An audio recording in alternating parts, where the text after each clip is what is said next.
talungan nila na alam na lang sa man. Hindi pa tayo makyat dun.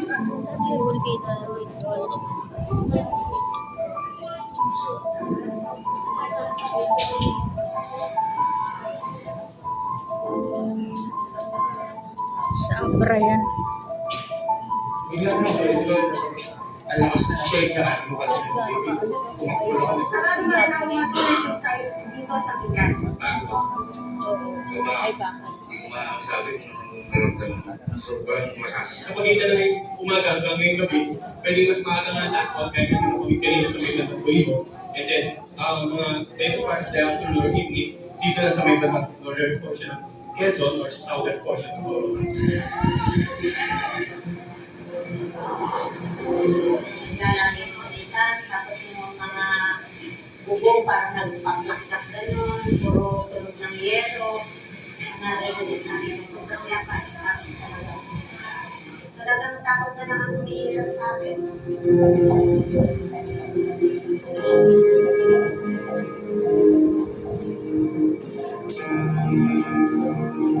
Yung bahay na yan, inanod mula dito sa parte nito.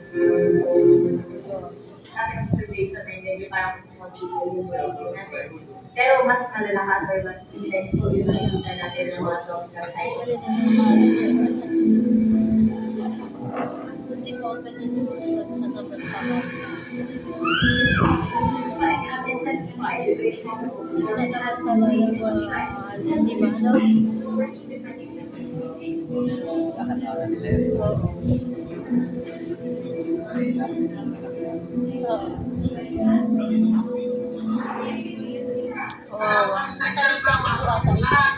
Bumalik lang kami ng kabila. Mataas na tubig.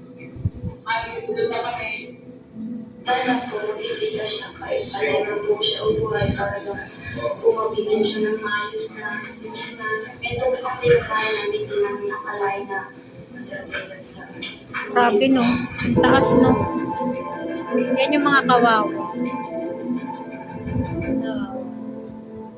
Okay po. Ano po yung mga nakita nilang mga disaster po? Doon. Single, ano pa?